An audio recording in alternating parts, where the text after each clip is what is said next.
Welcome to the Industrial Talk Podcast with Scott McKenzie.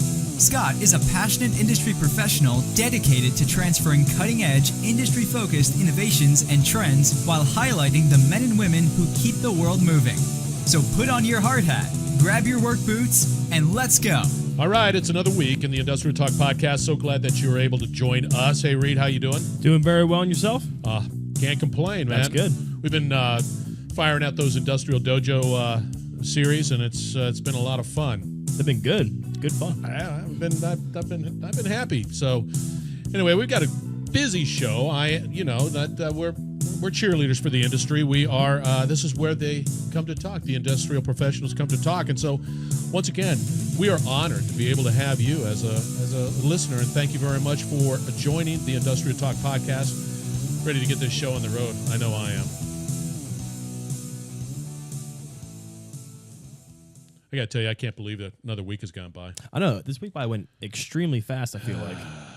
Yeah, it is. And so with that, we've got definitely a great interview. This was a lot of fun. It was. Very, very nice guy. Great guy.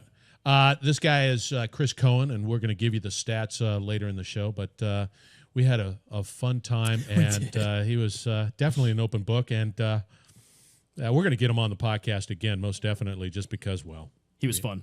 He was pretty cool, man. So without that, let's get going. Tailgate Talk number 1. Okay, I alluded to it, Reed. We've got that Industrial Dojo out there. You go out to industrialtalk.com. Just find that menu. It's not very difficult, Industrial Dojo, and that's where we're putting together a lot of programs on business development, strategies, tactical stuff that we can, but in a very short and concise manner. So so that if you're traveling out there and you just want to get a pump up. Just listen to the Industrial Talk and the Industrial Dojo and enjoy the music, because the music is awesome. The intro is great. I got to tell you, man, that is good, man. I like that very much. So anyway, join it. It's easy to find. I launch it out there on Twitter, LinkedIn, Facebook. It's all out there. And let me know what you think, because definitely I'd like to interact and interface with all you guys out there. Some feedback. So, yeah, absolutely. So we can always adjust. We want to make sure that it is content that meets your needs. Number 2. Okay, I've been preaching and talking about this event over and over and over again. And it is happening on Monday. This is the Reliability Web Conference. It is the Reliability Conference. That is in Las Vegas. It starts April 23rd. You still got time, man. You got plenty of time. Vegas, man. There's no problem. Get on out there. Be a part of that event. And so if you're an asset manager, if you're a reliability person, a leadership, you're in leadership, condition monitoring, I like the Internet of Things, which is just pretty cool. And change management, problem solving. This conference is for you. It is spectacular. The people at Reliability Web are rock stars. And nonetheless, if you can make it, you still have time. And I'm sure that they'll take your money. But it is definitely a worthwhile event.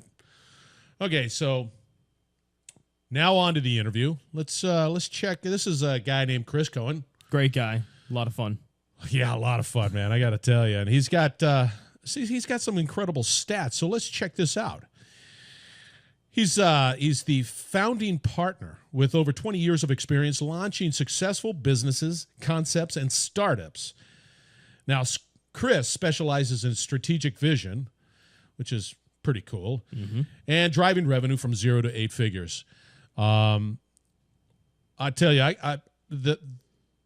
he's with ASG Energy, and I've really enjoyed interviewing those guys. No, I mean, they're both great guys. Very, very knowledgeable. Knew what they were talking about. Got me pumped up for what's to come with their company. Got to tell you, the value proposition's there. I mean, if you're a company that is looking to really impact in a positive way your bottom line, you got to give this ASG Energy a call. I'm sure Chris is out there on LinkedIn, and same with Keith McCaslin. He's out there on LinkedIn. He's pretty busy out there too as well. So we're going to get on with this interview. Once again, this is Chris Koehn. He is the founding partner of ASG Energy, and he's going to talk LED. So enjoy. All right, we're here with Chris Koehn. I said that right, Chris? Right? You got it perfectly. Yeah, he's joining the Industrial Talk podcast. Thank you very much for joining. And how are you doing? I am well. Thank you for having me. Well, you know that we had a great conversation with your compadre, Keith. And The man, the legend. I'll tell you right now, you have got some big shoes to fill.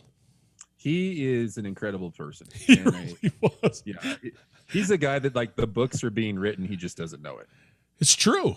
It's true. Yeah. Of course, he's published, and he's got a bunch of books anyway, and it's quite... Yeah, but these are like exciting books. I've got some of his books here, and they're like on accounting. And I'm a recovering accountant, so... Accountants Anonymous, and that accounting book he wrote is a cliffhanger. I will tell you that. How is an accounting book a cliffhanger? I am being as complimentary and facetious at the same time that I possibly can. Right. Hey, Chris, give us a little 411 on who you are and how'd you find yourself involved with ASG Energy. So I'm Chris Koehn, Colorado native, born, bred, raised here. Graduate of University of Colorado at Boulder. You can love me or hate me for that, depending upon the. Well, geez, Keith was part of the Ole Miss crowd, and here down in SEC land, we just glossed over that one. You just forget about that. Yeah, one. not a fan. As I said, I'm a recovering accountant. Had the ignorance and lack of foresight to start a company called Abacus Solutions Group in the mid 2000s. Today, that's a thriving company that's a mid-sized federal contractor supporting the Homeland Security, Department of Defense, a whole bunch of those agencies doing a myriad of things. And in 2010, 11, we were supporting Secretary of the Air Force in BRAC, base realignment and closure, working with the Corps of Engineers, and saw a huge need for energy services, things that'll help them save energy, because we saw the writing on the wall, it was coming. And we had of course, our internal accounting staff, external accounting staff, and then the ace in the hole accounting staff. So you get different answers and make sure they all line up. And the ace in the hole accounting staff, very smart young man with a CPA, CMA, C blah blah blah blah, every acronym, had a small LED company, and he kept asking us to take a look at it. And when we did, and we did further research, we realized this is a great place to enter. And so we integrated it, launched ASG Energy, funded it, and now we are 5 years later in our story, and growing and solving problems, mostly around in the U.S., but some around the world. Are you saying that ASG Energy is a subsidiary of Abacus? It's a standalone. No, it's a standalone. We used Abacus as it was friendly fire early on, so it provided some cover fire for us as we were getting our wings and starting to walk. And they are two separate entities, but cut from the same cloth, which is make the mission happen, do it right, and do it once. So you acquired this existing LED company. You just said, "Hey, I think I like what I see. Let's talk about an acquisition strategy," and then lock and load. You did it. Yep. Why? What attracted you to making that decision to acquire that company? What was like? Oh my gosh! Aha! Well, we saw particularly in the federal space, the just huge need for energy conservation. And our research led us to that LED was an early technology. It wasn't too early where we could get in at a valuable point in time. And it provided it was one of the low-hanging fruits as far as CapEx for customers with facilities. It was one of the low-hanging fruits to provide a significant return on investment. And so that industry was very interesting to us, and it was a known and trusted partner that had the LED company. So they were just a natural fit. And then we merged it in, it's not merged in. We created ASG Energy from that company and funded it. Launched some domestic manufacturing, expanded some foreign manufacturing, and got right to work. I heard that you were manufacturing LEDs out of a prison. Is that accurate? Was that the genesis of it, or is that just saying, "Hey, we could do this and teach a trade"? Or tell me a little bit about that. So what brought that to action was we wanted to develop and deliver a made in USA product. Well, at that point, over 94% of the global supply of LED lighting was manufactured in about an 80 square mile radius on the south end of China.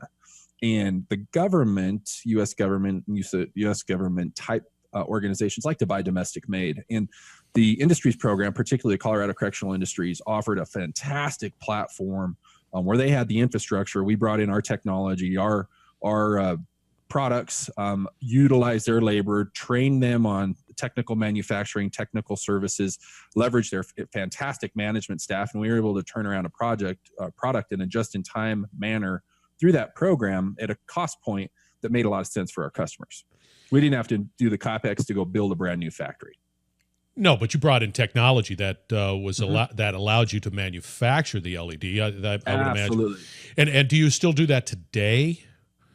We still have a relationship with them. As we grew, we became more, our customer projects grew larger, and we became attractive to some of the very large domestic manufacturers. And so while we still have a relationship with them, we've integrated a lot of large of the very large manufacturers here to our customer platforms. But are you still manufacturing them? At the prison system? No, just in general. Are you manufacturing your LEDs, or are you buying them? We buy them mostly domestically, and we contribute to the requirements of what we see that the industry needs. And then we do a lot of service work, and we still have that relationship with prison industries for that. Okay, so you acquire this business, and now you're trying to expand it, and we talk about the future and all that good stuff. For me personally, I look at LEDs and I think, well, that's pretty cool stuff, because the LEDs, me being a neophyte, and I get attracted by shiny things quite easily. They change colors easily. You can run them by your cell phone, but I know that that's just like the tip of the iceberg. Where's it going? Well, to talk about where it's going, let's talk about where it's been. So, Roger, learn from history, right? So the light bulb was the evolution from a candle, from a torch, from an actual fire that we would contain and light in indoor spaces. That evolved to a fire in a glass bulb, or a hot thing that was, because it was on fire, it was a gas, or it was a really highly heated filament, it would put off light, to a solid state technology. And solid state technology is what our computers, our cell phones, everything electronic that we deal with. We moved from basically fire to solid state, and that was LED, light emitting diode. And so when you look at that LED bulb, if you break down the components that it is, it's a wrapper that we see, but within that wrapper, there's a solid state electrical supply. It's a power supply. It's very similar to this power supply you'd see in your laptop, or in a radio, or in your charger for your cell phone. It's a piece of technology. Well, that hooked to a diode produces light. Well, that hooked to other technologies also produces other opportunities. So ASG Energy's asked the question since our conception of, what more can we ask from something that's required by code, always overhead, and always persistently available in any interior space, be that commercial, industrial, residential, manufacturing, retail, etc. Why have we not asked our lights to do more for us?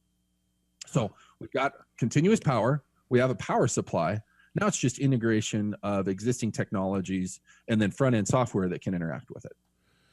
Well, it's not continuously, because I like to turn off my lights because I'm an old man, and it's like, turn off the lights in there. Turn it off. Yeah, yes. But no, but what fascinates me is it's like one day we had these incandescent lights, and then we were being then it came out with this fluorescent stuff, and then boom, LED. And then LED it's just like the speed is fantastic, and it's just boom, it's going. That's just amazing to me, because I don't know where it's going to go. Ponder how most of our products are manufactured. If you go buy a washing machine today, it has computer boards in it. It has circuit boards in it. The entire global manufacturing infrastructure was prepared to deliver in the LED package. LED is just, it's a circuit board, a power supply with a diode that puts light out. Yeah. it was invented many, many, many years ago, but over the last 5, 6, 7, 8 years, it has matured to a point that it's industry ready. The cost points have gotten there where it's cost effective. And cost effective, I mean the acquisition integration cost versus compared to the energy reduction, the elimination of maintenance, makes the return on investment palatable to the commercial consumer as well as the home consumer. And you don't have to mess with it after it's up. The lifespan on these is significantly far and above the fire in a glass container that we've had since Edison invented the light bulb. Where it is going, it is a continuous evolution, just like your laptop. You know, the laptop you're operating on today is probably significantly different than the laptop you had 5 years ago or 10 years ago. Technology is moving quickly, and it's primarily constrained by how much do we as a consumer base ask of that space or of that technology. Industry will respond. Industry is responding to deliver the capability. So some of those things that we're talking about, where it's going, are really exciting. Now, you're not the only one that's in this game, right? No, there's many integrate. What our role is in this space is we are the partner to the consumer, be that large retail, large manufacturing, school districts, government, et cetera, to identify the most opportune technology configuration, integration path. What do you want today? What do you want tomorrow? And what can you afford? And then develop a solution set and a rollout strategy that makes sense for that enterprise. Then we roll it out and we sustain it and support it for them. The other side of that is the manufacturing side. The big guys like Philips and the Sylvanias and the General Electrics and the Revolution Lighting and the other large manufacturers that are listening to what the requirements side say, us, the technical integrators, and the customer base to develop these new and innovative technologies. Then the other side of that is the software side of the house that is working to develop and integrate software that can deliver the data from these systems to enhance the school environment, the hospital environment, the factory environment, the warehouse environment, et cetera. With that said, we're going to take a break. We've got a hard break coming up. We are listening to Chris Koehn. Said that right again. Did I say it right again? I did. Well done. Yeah. Well done. And he's a busy man. He has taken time out of his busy schedule, and he's here to talk about LED, but really a lot of other stuff too. So please stand by. Thank you for joining the Industrial Talk podcast. We'll be right back. You're listening to the Industrial Talk Podcast Network. All right, you got to mark your calendar for April 23rd through the 27th. And this is a reliability conference that is in Las Vegas, Nevada, brought to you by those wonderful people at reliabilityweb.com. It will have all of the great vendors that are there that are really focused and passionate on reliability, as well as the great content and education. It never ends. Those folks at reliabilityweb.com do a great job. Now, I will be there just like I was at the IMC 2017 conference in Bonita Springs. So if you missed that, and that was in December, you need to make this one, and it is April. Once again, April 23rd through the 27th. This is in Las Vegas, Nevada. Go out to reliabilityweb.com. Get all the information you can about it. I will be there. I hope to see you, and you have a wonderful day. All right, we're back with Industrial Talk, and I'm so glad that Chris is here, taking time out of his busy schedule. Chris, when we were just sort of hanging out during the break, I've got a question I got to ask you, because you're unique in the sense that you have started companies. You're very entrepreneurial. You eat, breathe this stuff, right?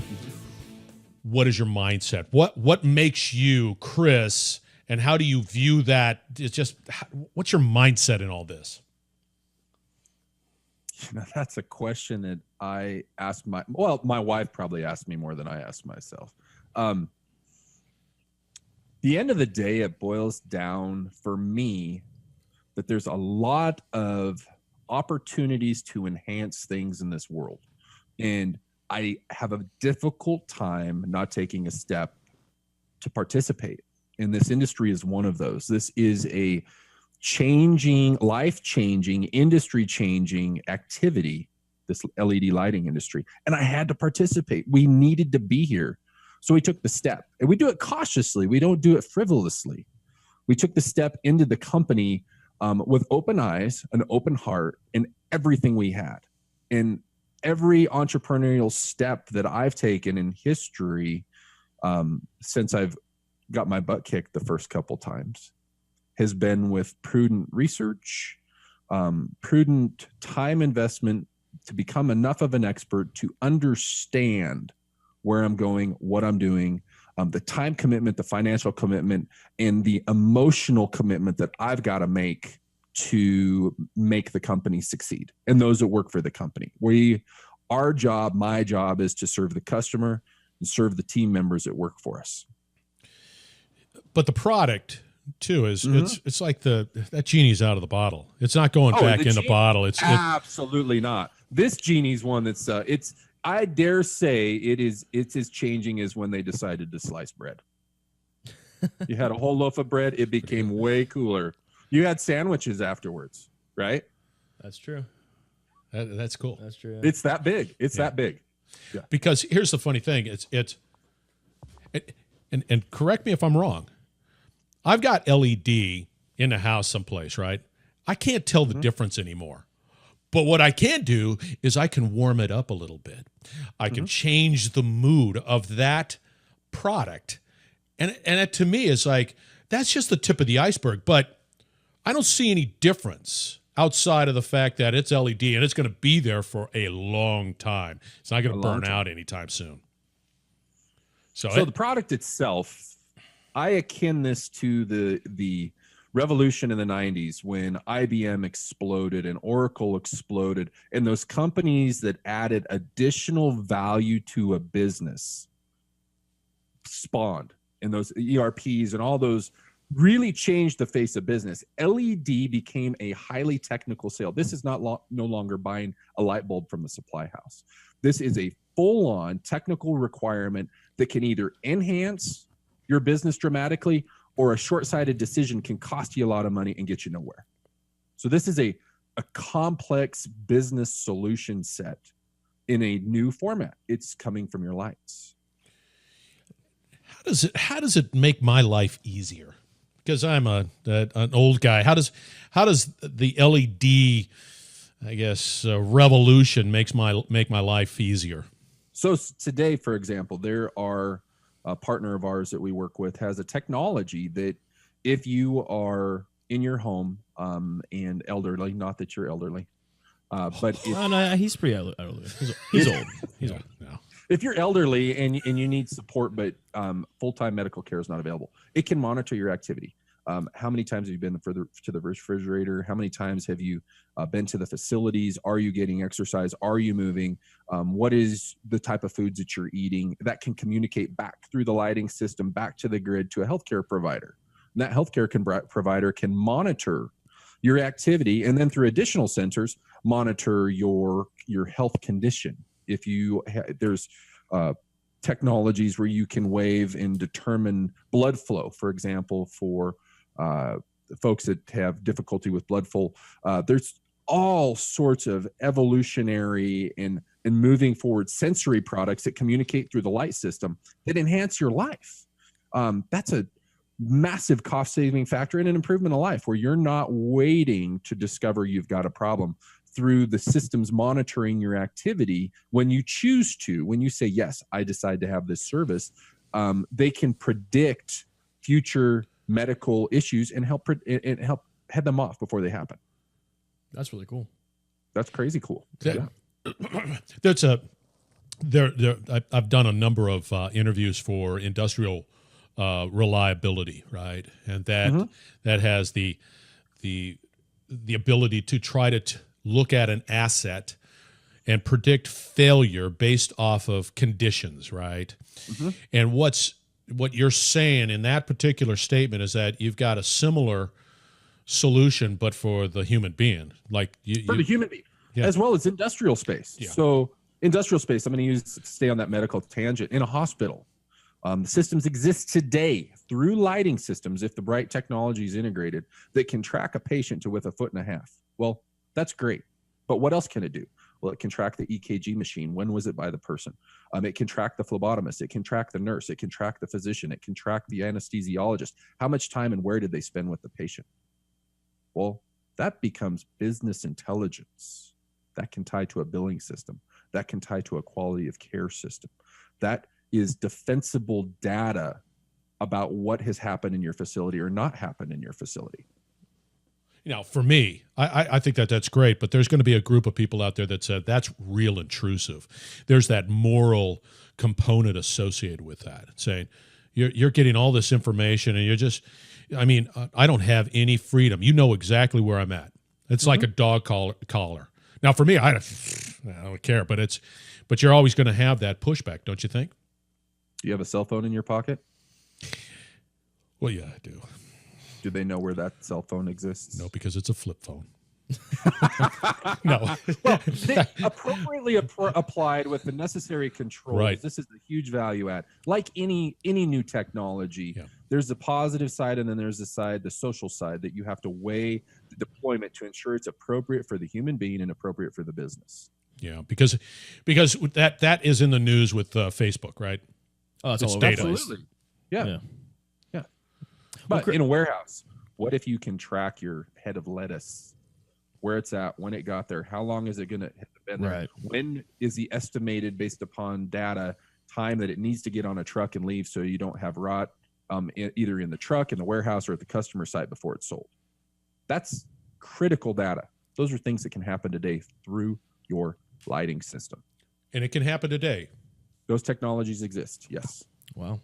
Well, Chris, So most enterprise deployments we have today are based upon, I want to save money, and the LED can reduce your electrical consumption from the light bulb from a typically 70 to 90%.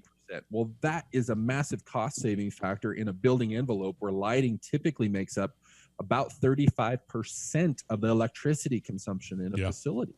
That's a big deal. It's huge. So that's today. Tomorrow, the industry, the value is the data services. What can we do to enhance your business, your life, your safety? That is what LED will provide. It's a wild world. It's exciting. It is, man. You got that question? Yeah, Chris, I got a question for you. So, Yeah. one thing me and Scott are constantly talking about and constantly getting frustrated with is that we have a goal in mind and we are like 50% sure how to get there, but there's the other 50% that there's an obstacle. We're like, okay, we don't have enough time, we don't have enough energy, we don't have this, that, the other. So what do you think is y'all's biggest obstacle with getting to where you feel like you need to get in order to really make ASG Energy a worldwide company? The expectation of what a light bulb does. So today, customers primarily, the vast majority, and we deal with Fortune 500s, Fortune 100s. We've got some Fortune 20 customers. The primary decision today is based upon saving energy and just improving the light. Okay. The foresight there, we've not, as a society yet, made that jump to these can do more for us. We know our future revenue stream 5 years from now, the light is a nice byproduct of the additional services that we offer. Okay. So our biggest challenge now is there is a massive demand for, we want to save money.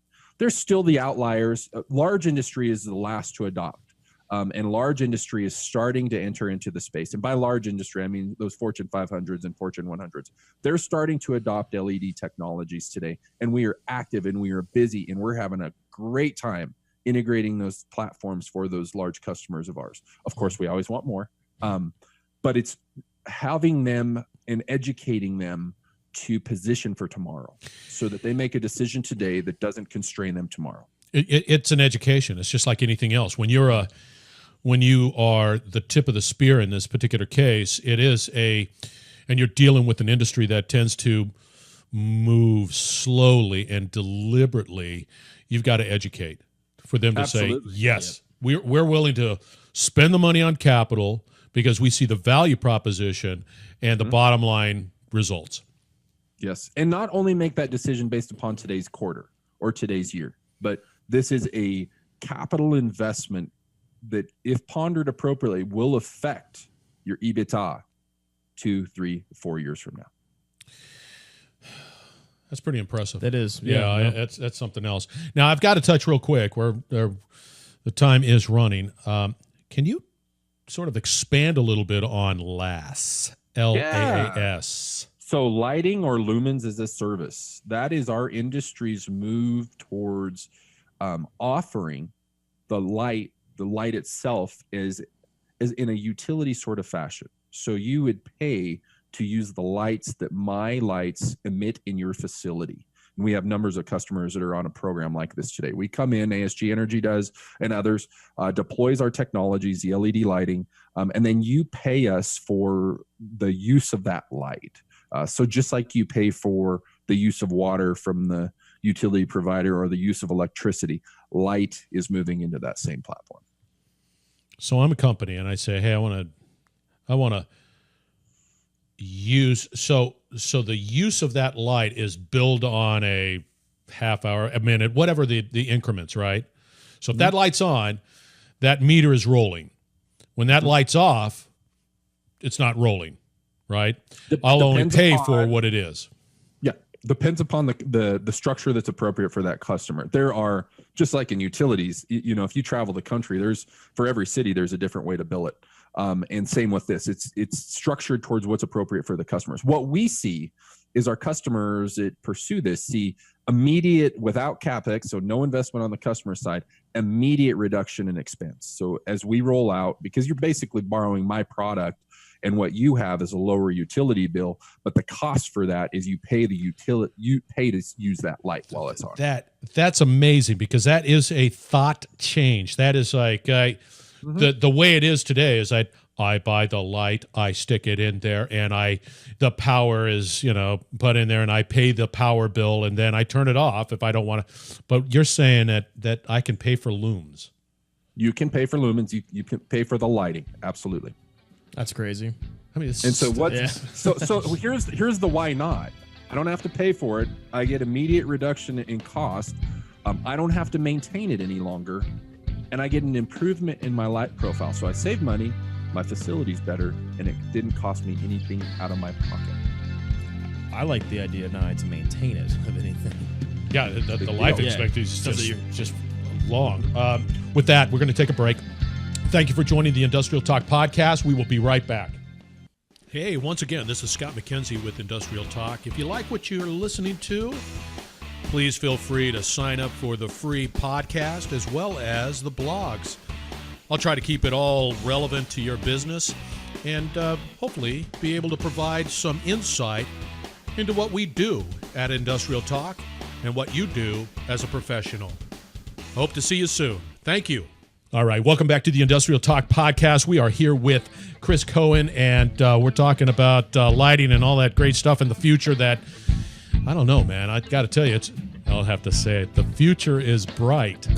Oh! Yes, thank you. You can use it. Give me the royalty. The future is bright, baby. He did it. I did. I dropped it big time.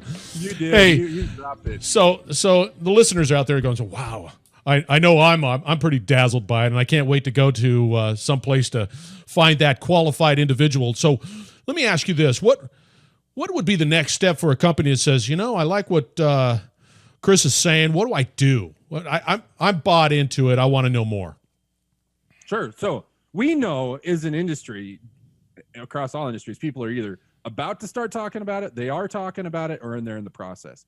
My biggest advice to someone out there that is in any of those veins is ensure that your partner is qualified to help you really identify a solution that matches not only your short-term economic profile, but what will enhance your business. ASG Energy, we're one of those partners. That's what we do.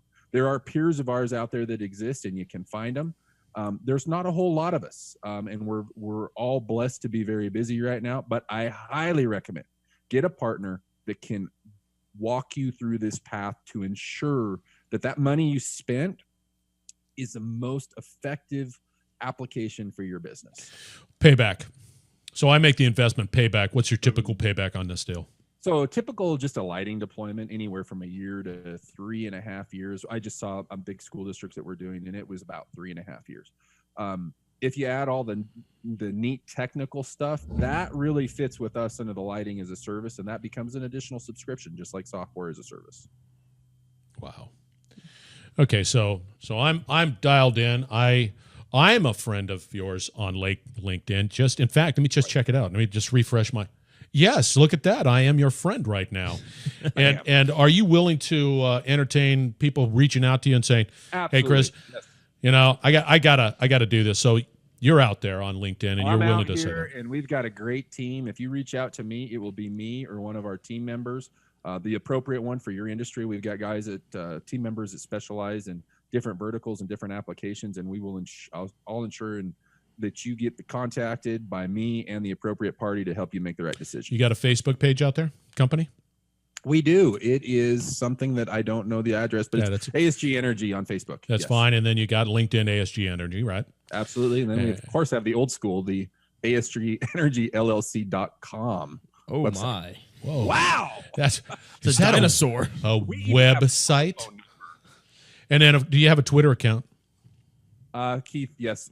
I personally do not, but we have folks that do. Keith McCaslin, who you mentioned, is a Twitter.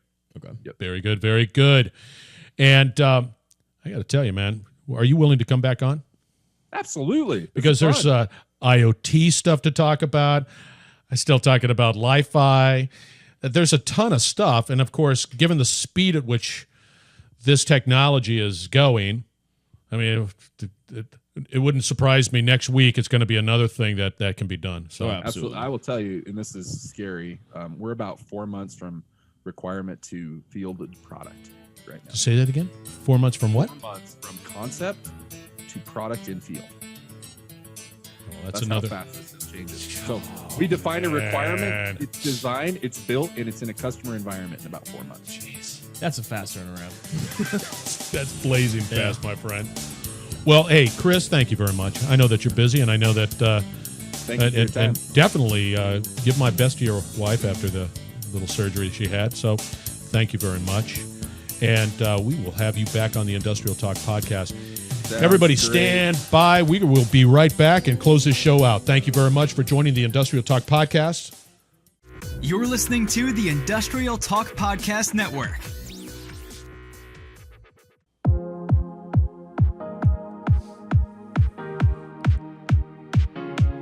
Well, Reed, I got to tell you, that was a great interview. I don't know. The Industrial Talk podcast, quite honored to be able to have Chris on the show. Oh, absolutely. He's a great guy, very knowledgeable.